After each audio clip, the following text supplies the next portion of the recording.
This podcast was created as a part of Podcast Lab by India Film Project in association with Anchor by Spotify.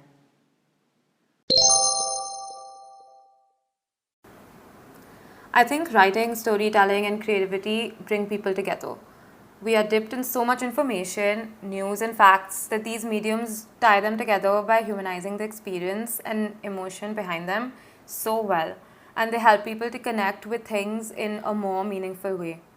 Through storytelling, we can get empathetic insights into a person's world, understand their struggles, their opinions, and their lessons, and the pen is definitely a mighty sword for a reason. One of the most important aspects of it is imagination and vision. A creative doesn't see the world around us as it is. There's so much out there, and there's so much of speculation and questioning. Many times I find myself connecting these roles to scientists because many times a creative is either trying to solve a problem, question a situation, and explore a possibility. It's amazing to see the power creativity and storytelling have, and they're definitely underestimated. There's a change in perception because the author has managed to explain a topic differently in a way that the broader public wouldn't have seen. I think that's powerful, don't you? Like the way the meaning of a design has been redefined and used to think like for so many different topics, whether it comes to help climate change, whether it comes to talk about old cultural norms and try to change that, or to just connect a person's sensibilities with another person and how they're feeling is just so powerful. Writing and creativity aren't just baseless stories or just something pretty. They're an actual tool to create change in a very personal level. And I think that is amazing. It's so powerful and it's so needed in today's world.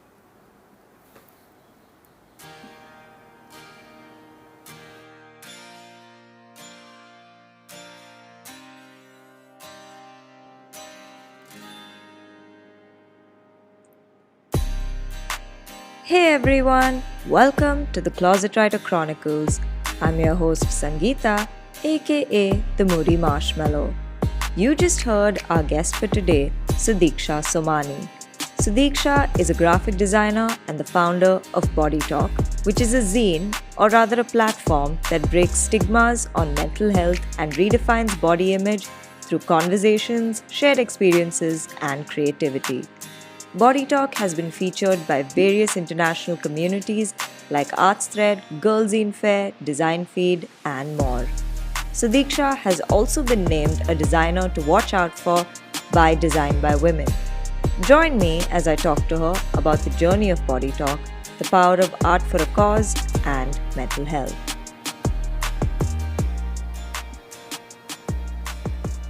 So, hey Sudeeksha, welcome to the Closet Writer Chronicles. It's so good to have you here. Hi, I'm so happy to be here. Thank you. So, just kind of diving right in, you mentioned in the first part about what, writing and storytelling means to you. And what I found really interesting was that you said that stories can create change on a personal level. So I was just curious to know, what are some stories that have personally impacted you or have caused change? If you can maybe share some of those. I think when I was experiencing a few struggles of my own when it came to mental health or just with the pandemic and life just being all up in the air, reading stories of people having similar issues, it helped just because then you don't feel so alone. And when you kind of figure out that it's just not you and everyone is going through something together, it just somehow normalizes the whole thing and then you don't stress out so much about it. I think one more thing which was more powerful now is when I read stories of Black lives or of immigrants or like anything that I personally do not experience, it does hit home in a way of feeling like an outsider, feeling having that kind of struggle of wanting to have a voice, of trying to feel like you're part of a place. So I think what storytelling does and what creativity does is it creates this place of empathy, which people who do not they do not know the struggles people go through, or they do not know someone's story, or they do not know the, like, for example, Rihanna is like one of the women billionaires in the world now, and she started she had such a tough life. I mean, if you hear her interview, you read an article. So I think it just really humanizes a person, and you're able to kind of see that, yeah, there are different kinds of humans and there are different kinds of struggles, and uh, you, whatever like stigma or stereotype that you have about them, it just kind of goes away, because those were just created by the society and they are just walls. So I think storytelling and writing and art, design, all of that just kind of tears those walls down. No, that's very true. And that's very relevant, actually, because even recently I've been trying to get into literature, which is by, especially in India, there's so much of literature by people from other states, Yeah. other castes, in fact. And, the perspectives they bring are so much more real because they've lived those lives, as opposed to Yeah. someone who doesn't come from the same background or experience, when they kind of give a sort of outsider perspective. I mean, I'm sure that there are writers who've also written about caste, but it's a very, it's not as lived in, it's not as authentic, I guess, Exactly. as you say. So I completely relate to what you're saying. And I think today, especially, you can see that in literature and even film, I think, with people Yeah, making so definitely. many different kinds of content. But, coming to the topic of mental health and, closely tied to storytelling. And of course, we have to talk about body talk, which I think has been such an amazing creation of yours. It's absolutely beautiful. I remember the first time, I Thank heard you. about the Yeah. magazine. Yeah. And I went and I checked out your digital zine. I got the physical magazine as well. Both are such immersive experiences. I'll definitely be linking it in the description for anyone who wants to go check it out. Please do go check it out. It's truly amazing. But yeah, just coming to the magazine, how did you get the idea to start something like Body Talk? Because yes, mental health, especially I think during the pandemic, has been a very relevant topic. But the Yeah. thing is, I don't think a lot of people have really done it in a way where it's sort of artistically presented, Yeah. so to speak. Because what I love is your magazine is very aesthetically appealing, but it has so much substance and there's a lot of content in it. So I'm just curious to know, how did Body Talk start, and what has the journey with that magazine been like till now? Wow, what a journey. It's been a year and it feels like it's been 10. Um, it started because it was a graduation project in my undergrad. And that time I didn't really talk about mental health. I spoke about negative body image. That's where a little bit of mental health came, because when you have negative body image, you develop anxiety, depression, body dysmorphia, eating disorders. So it was a really nice way to tying both of them together.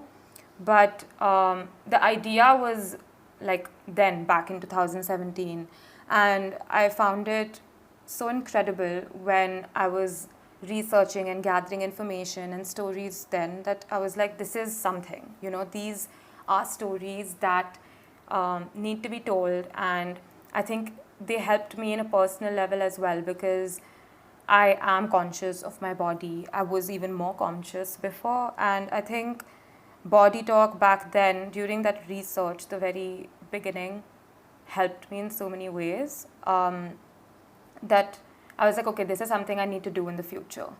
And when I came back from my master's in London, um, I realized that, yeah, like, because things were very much up in the air in my life as well. So, um, so when I came back, I realized that there's not that much information available on mental health. So I went for this event, and it was on depression, and Deepika Padukone had come. with her therapist and her doctor. And it was a great panel. I was really excited because I was like, okay, I love Deepika and I really respect her for the struggles and for coming out. And I really wanted to know her story and understand how to help others and how to deal with it yourself.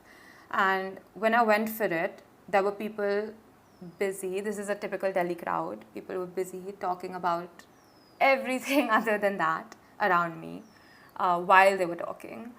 And I had one question which I really wanted to ask, but it was the last one left. And I got interrupted by this journalist who got up and asked about her engagement with Ranveer. Oh my God. And yeah, and what they're planning to do and whether they're engaged, where the honeymoon will be. And everyone was just like, what? Like on stage, Deepika was just, she handled it. Obviously, she must be so used to this. She was just like, I'm here to talk about mental health. Can we just focus? And that was the last question, and that's it. So I was like, this is what you interrupted me for. Like, it was not even a valid question. And that really infuriated me because I think the whole environment, even the place I was sitting in, and it just felt like they've come to see her and not the content, not hear about something that's important. And I think that just was in my head when I came back from the UK, and I was like, there's so much of a difference. And the pandemic has just hit. People are struggling. People have lost people, they've lost their jobs, they're trying to make ends meet. Being isolated itself it's insane. You develop all kinds of issues, and it's harder to go out now, and there are all kinds of things. And I was like, this is the perfect time. I have all the time in the world. I am jobless, I have nothing to do, and yeah, this is the perfect time. And I just kind of opened all my old notes. I decided that this is my main thing now. I'm going to attach body image and I'm going to attach mental health, and they go really well with each other. And I'm going to try and make a difference. And one of the ways, the way I saw Body Talk is that it's not a magazine, it's not a website, it's not an Insta page. It's a message. And below that, there are different ways to communicate it. And one of the ways to communicate it is the zine. Now, talking about the zine, it's a magazine for people who are not sure about what it is, because it's a term used in the design world. It's a term used in, I guess, schools and colleges who have journalists, and it's that kind of a world. So many people wouldn't know what it is, but basically, it's something that you can just put together, and it doesn't need to be published under a publishing company for it to be launched. And that's when I was like, okay, I'm going to get everyone together. I was networking a lot at that point. And there's so many people who decided that they were like, this is something so important. I want to talk about it. I want to help you. I want to contribute. Please tell me how. And I wanted it to be different.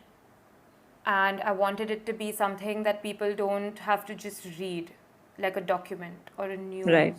or something that's a bit boring for people who are not interested in it. You need to find things that people would find appealing. Exactly. Just like packaging design, you would only go towards something that's pretty. Yeah. Because you're just like, I do this a lot, and I'm a graphic designer. I judge books by their covers, like Yeah. because I mean the people who've designed that. Yeah, exactly. Yeah.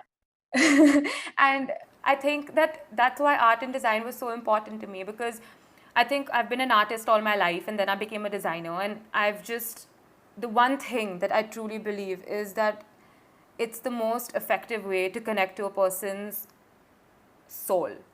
I mean, this sounds so poetic and so cheesy, but because you can see it in whatever way, you can perceive it in whatever way. It talks about emotions and feelings, and I don't know, there's so much of imagination and expression that it just is not so boring and mundane as reading a normal magazine. And yeah, like people around the world are, of course, so much more open about it because it's been part of the education system. And that's why it was so important for me to get everyone around the globe to talk about it, because it's something that everyone goes through. It's not based on culture, religion, uh, like your geography, your gender, nothing. It's not. Yeah, And it's because something that, no, because I remember I was going through the zine and it said that you had contributors from over 15 countries, which is yeah, incredible. And for the first, edition to have that kind of response is just unbelievable. it So, I was mean, so it's, overwhelming. yeah, Yeah. because the fact that, okay, yeah, yes, you were networking, but you even to get that kind of reach it's not easy. I can't imagine, what it must have taken to, first of all, reach out to all these people and then, actually get them on board. And Yeah. also, how was that? Because I'd also imagine it's not easy to manage that kind of talent, because I think each creator has their own unique voice and aesthetic when it comes to things. And Yeah. obviously, since you're kind of like the managing editor in a way, you're kind of putting all this together. I would Yeah. imagine it, like, how was it managing them? Because I would imagine they have their own way of doing things, and suddenly, they're doing this for one particular project. And I don't know, were there ever cases where maybe you felt, oh, like, I think this is digressing a bit, let's, bring it back? Or was the diversity what really played into the zine being what it is today? Like, was it easy? Was it Um, tough? How did you go about it? um, I think a bit of both. Uh, I kind of just put it out there that I'm looking for submissions, and there were all kinds of submissions. Um, and yeah, the point was to kind of go through and see what works, what is the kind of tone I want to go for, what is the kind of message I want to say by the end of the day. Whether I want it to be about the struggle or whether I want it to be about the struggle and coming out of it, because that's a very big difference. And I wanted to make sure that it ends in a good note. And whatever I spoke to, talking about the zine with the contributors and trying to explain them the brief as such, um, I made sure I told them that. I was like, listen, I want to be sure that we talk about how we feel, we talk about the challenges we've gone through, the things we've done to come out of it. But I want the reader to feel hope in the end. I don't want the reader to feel like, wow, life sucks. I, I want it to be like, okay, these struggles are so real. There's so much of vulnerability in these pages. There's so much of um, depth, but there's also so much of hope. There's also so much of faith and work that goes into it. Um, so I think by having these few brief guidelines, it was able to kind of have the tone of it. And then a lot of projects I found online, like because I had just graduated, I was able to see the whole grad show online and see everyone's projects. And there were a few that really stood out to me, and maybe they were trying to say it something else. That's the best part about art and design. They were trying to say something else. But I saw it as something else, and then I emailed them saying, this is incredible. But if you don't mind, I see it like this. Would you mind me using your work to say this? And I think because, yeah, I think that's when the contributors were like amazing. Like, I just got really lucky, I think, because they were just like so open about it. And they were like, yeah, like, I would love to contribute and I would love to have you perceive it in a different way, because that is what creative field is. That is what it is. And there were some things that people were saying, like for example, in the digital zine, there is a 3D model which people can experience by scrolling and going through the different thoughts as such that the person was trying to say. That was something different. It was not so much about therapy. It was more about isolation. And I was like, but this is so much more than that. Your project is just not that. It says like 20,000 things. So, can we work on it to say that? And I think that's how I was able to do it. And Right. because people were from all over the world, the digital zine itself had more people, like because the content is different. So I think it would be like 20 countries in total and 40 creatives or something. And everyone just came together, and I was able to structure it in a way that it felt like it's a flow. The diversity really helped, but by the end of the day, it was the same thing that they were saying. And that's what I wanted to show. No, that's true, because like you said, mental health is such a universal experience, and it's a universal issue, because Yeah. every person going through depression, it's the same thing. I mean, yes, everyone's going through it differently, but it's the same terminology by the end of the day, Yeah. or Yeah. whatever it is, because you do relate regardless of what your ethnicity, culture is. If you're going through something that is mental health related, 110% there will be some relatability with someone else who's possibly going through something similar Yeah. or the exact Yeah. same thing. um, which comes to mental health in, I guess, South Asia and India in general. It's such a broad subject. What are some of the topics you really want people to be more aware of in terms of mental health? Because I know your zine talks about many things. I know body image is one of the main things you talk about, but I'm just curious to know, like, what is something you really want people to know, to talk about, to be more aware of, and you possibly hope to do through body talk? I think when it comes to aiming at South Asia and India, with body image, I want to talk about colorism. It's so real. People abroad are just like, what? But like, I don't understand. You're brown. What do you mean? There's shades of brown. Um, and also, we need to stop comparing ourselves to foreigners, comparing ourselves to Victoria's Secret models. I'm guilty of that. Been there, done that. But yeah, I think being more aware of the fact that okay, we are more curvy, and that's good. We have short people, we have really tall people, and we have really dark skin, and that's okay. I mean, look at Rihanna, look at Beyonce, look at anyone like that. There's so many people who just randomly, that's so pretty. How does it matter? And when it comes to mental health, I just want it to be a conversation. I mean, I'm not even going to go down. We're just scratching the surface here. We Right. haven't even started the conversation properly. I was so afraid that India's finally talking about mental health now because of the pandemic. I was so afraid that it's just something that's happening because of the pandemic and everyone else is talking about it.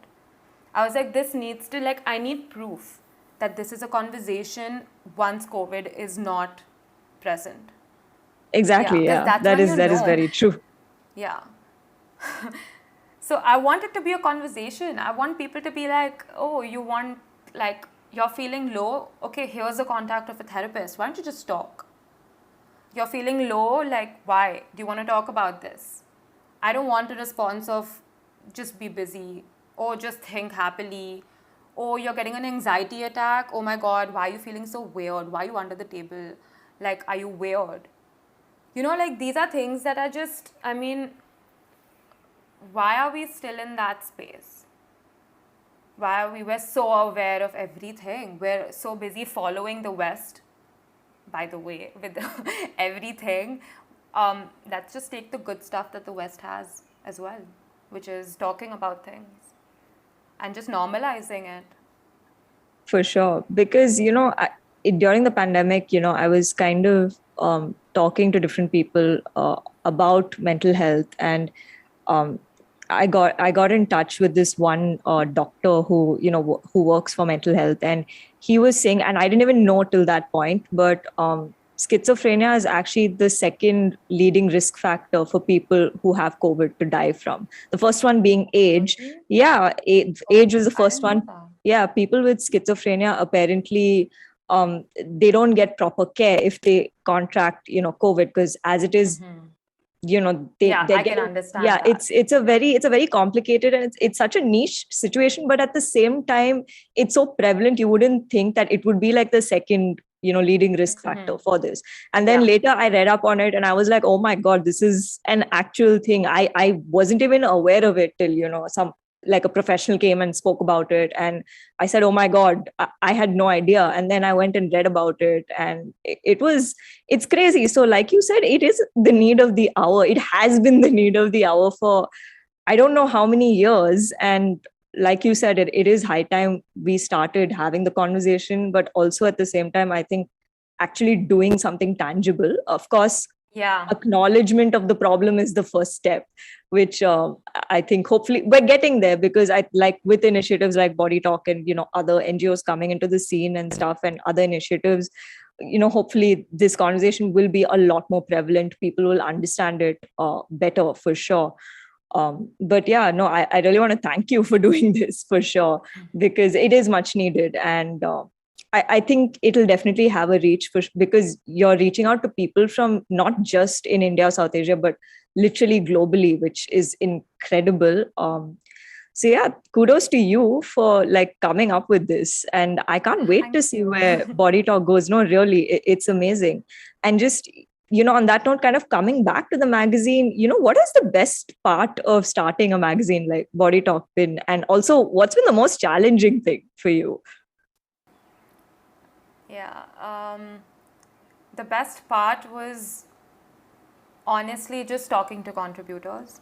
Um, it was like I've always wanted to have a magazine of my own. I always expected it to be a fashion magazine, but I think this is also, I mean, there's so many ways you can tie them together, so it's fine. But I think the best part was definitely talking to them and hearing their stories and just seeing the amount of talent out there and trying to figure out like how to give their work the best medium for viewing, because I was very particular about the digital zine not being a PDF. I wanted people to experience it like as if they're looking at a film or in an exhibition. I wanted the physical copy to be as attractive as well as have the most deep information possible. Um, and I think the hardest part was the pandemic just ruining everything. Yeah, I think because I had to pause my production at least twice because of the pandemic. And I was supposed to come out with the zine in March.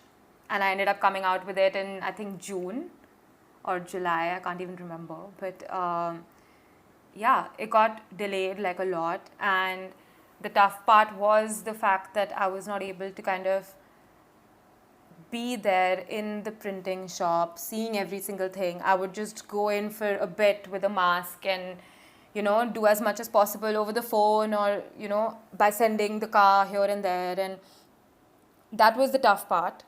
The tough part was also selecting everything. I wanted to include everyone because everyone has so many different views.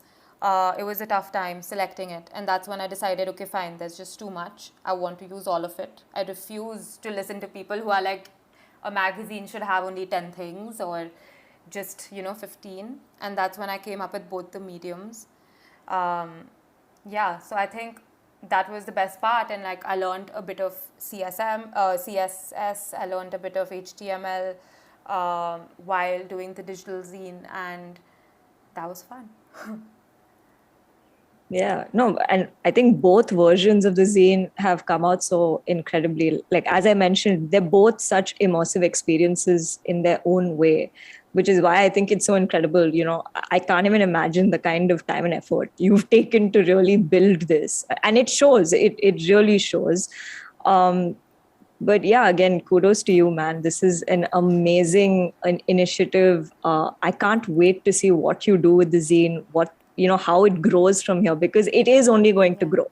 It's that kind, it's that piece of content which you take a look at and you just know it's going to grow. Like, I can see that for sure. What are your creative aspirations? Doesn't have to be creative. It can be something you're just generally aspiring for in life. And, what are you looking forward to? That's a heavy question. Everything else was super light. So I'm a designer by the end of the day because I'm super curious, which is a good thing, but also annoying because I want to do everything.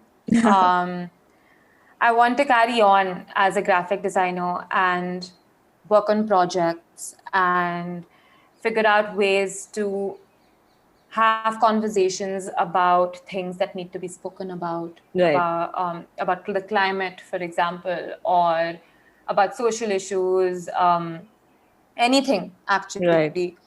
and try to figure out what kind of a designer I want to be when it comes to the mediums I choose, and also carry on with body talk on the side. That's something which is very ambitious yet again, but I think that's just my thing now. Yeah, for I sure. like overcrowding in my head and working on everything because body talk is so important. I can't give it up. For sure. And I'm a designer as well. That's my identity too, and I can't give that up either. Mm. I've just scratched the surface. So I think with both of them, there's a lot coming. Right. I don't know much about me as a designer, but I know there's a lot coming for sure with body talk, and Yeah. I'm really looking forward to it because I've kept body talk as something super open. Hopefully, I get to collaborate in the fashion world, which is something I'm super passionate Oh, about, and nice. it has something with body image and mental health for sure in that industry. And yeah, it's just open for interpretation. It's open for any kind of collaboration through Right. industries. And yeah, so I'm really excited to see where that goes. And I'm really excited to see where I go as a designer. And I'm sure you'll go very, very far because, like I said, body talk is incredible. Thank Again, you. this is going to sound like, I know everyone's going to think that I'm like promoting this, so this is like an ad, but it's really not, guys. Like, please go see that magazine. You will know why I'm raving about it so much. I mean, and I really have to add this there that whoever goes and checks out the digital zine or the physical zine, the first issue of it, it's a yes, there are contributors from like over 15 countries, but it's all been like put together, done, designed, compiled by Sudeeksha. So it's literally like a one woman army who's like done that entire process, which is why it's so commendable, and I cannot stop raving about it because it is insanity what you did to Yeah, pull that man. off Thank in you. such a short time frame. But yeah, I can't wait to see what you're going to do in future because it's so incredible that just you did that. I really don't know where you're going to take it, which is why I'm so excited for the journey body talk has ahead of it, which I'm sure will be fabulous. Coming to our last question, which is Yes. possibly heavier than the previous one. But yeah, what is a piece of advice or learning you'd like to share with people? Again, this can be creative or general life advice, maybe a life lesson you've learned and you'd like to share with people. No one knows what the hell they're doing. Honestly. That is so comforting. Like I don't mean to like say it in a way that I hope people get like even more anxiety listening to this, but it's so comforting because like I think trying to figure out everything myself in the past 1.5 years, applying for jobs, trying to do a startup, trying to like network all over the world, Right, learning stitching, which is something that I had no idea about, learning social media, learning advertising, learning, um, yeah, how to put a magazine together. Like the constant in my head is like, no one knows what they're doing till you do it. that's true. So it's so like comforting because then you're just like, okay, the people who you aspire to be and the people up there who you're just like, they are doing life perfectly or they're like goals. And I wish I could be doing something like that. Well, they have been in your position as well. Hmm. And I think you have to constantly, like, at least I had to constantly remind myself that this is just the beginning. You cannot expect yourself to be perfect at everything. I am a perfectionist, which is why it's a struggle. But once you realize that honestly, like everyone starts at the bottom, no matter Right. what, you're not born with the skills. You have to work for it. Um, and the more you work, it's honestly so rewarding because I have worked so much in the past 1.5 years that I've never worked throughout school. I mean, Right. Throughout school, I have not at all worked that much, all 12 years. And in 1.5 years, I worked so much. And I just kept thinking it was not enough. I was not doing enough. I mean, it's like, okay, this is it. Like, I'm not able to reach enough people, or I don't think this is perfect. I don't think this is the best. There's so many other good ones out there. But the minute you stop comparing and see your own progress, see that you still try to figure something out yourself. You still sat down and you were like, okay, I have to do this. And you didn't give up. And I Right. think that's something that we need to constantly remind ourselves, because everyone has those thoughts. Everyone is like, I don't know what I'm doing in life. I don't know how to do this. I don't know how to do that. And Right. honestly, the people you aspire to be do not know how the hell they're doing it either. Like, I have spoken to so many people that even the people who are like, they have so many times in their lives where they get projects or even personal issues where they're just like, I don't know how to deal with this. But they deal with it, and that's how you learn. That's So true. never give up, guys. There's always, always something out there. Just, I think hope is the only thing that That has is so always true. kept me going.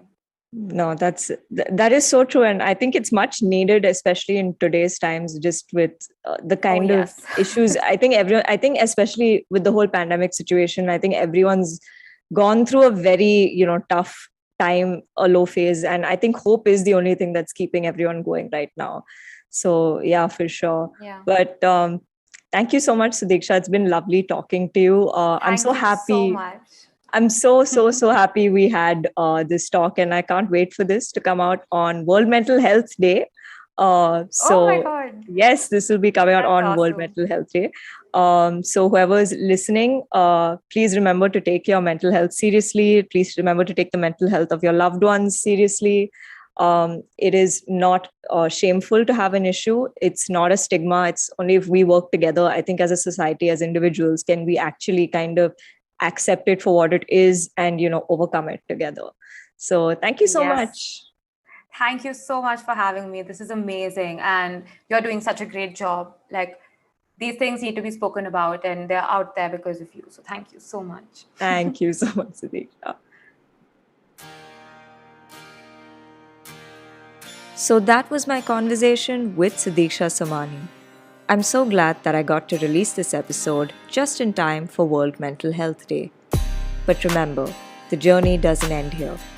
Let's keep the conversation going and start looking at what we can do as individuals and a society to deal with mental health.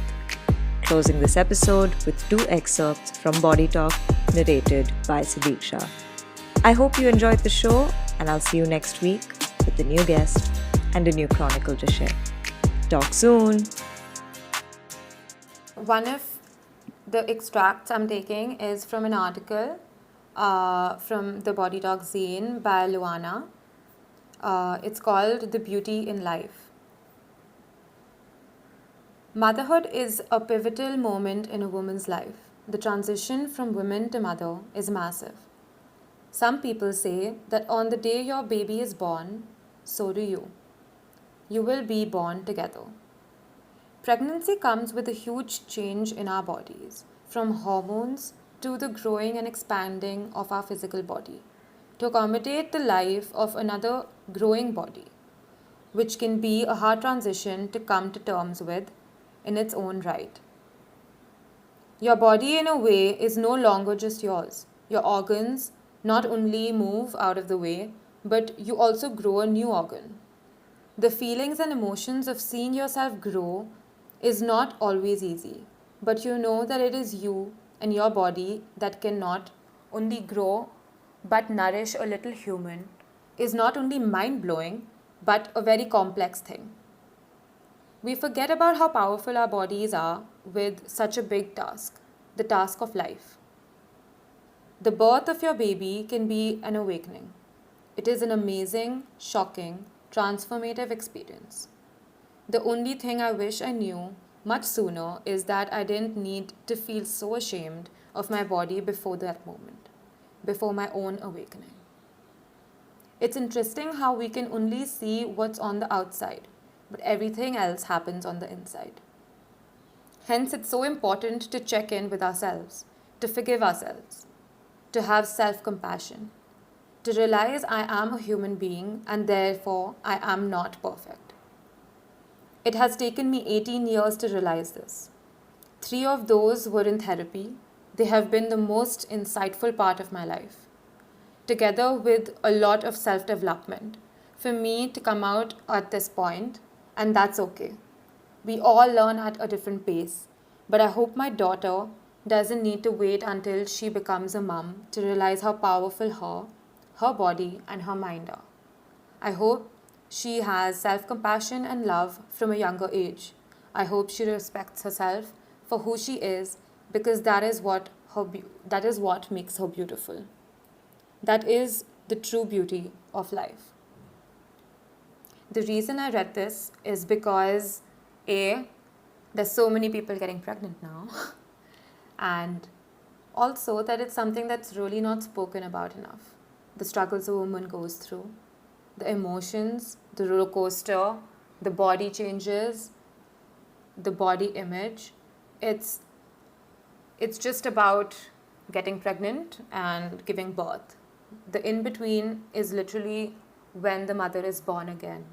And it's something so important to talk about, because they don't know that they're the only ones. They don't know that there are other people who are experiencing something very similar, and they don't know how to actually cope with it. Another reason why I read this is because I love the way that she ends, that her daughter learns from her own mistakes and tries to have self-compassion in her life and is more confident in the future. I feel like everyone is trying to do something better right now so that the next generation doesn't have to have those struggles. And a lot of the things that I'm doing, I hope helps with that as well. I'm going to read another piece of writing from the zine. As I wiped my tears and got up from the bathroom floor, I felt exhausted. However, there was this fire that burned brighter to remind me it still existed. I promised myself that I'd try again. I washed my hair to remove all my self-loathing dirt.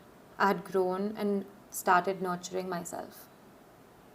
I drank tons of water, ate good food, and went for a run. As the days went by, there was something new growing around me. This time I smiled and welcomed the blossoms. How rewarding it can be to find the strength to start again. Please don't give up.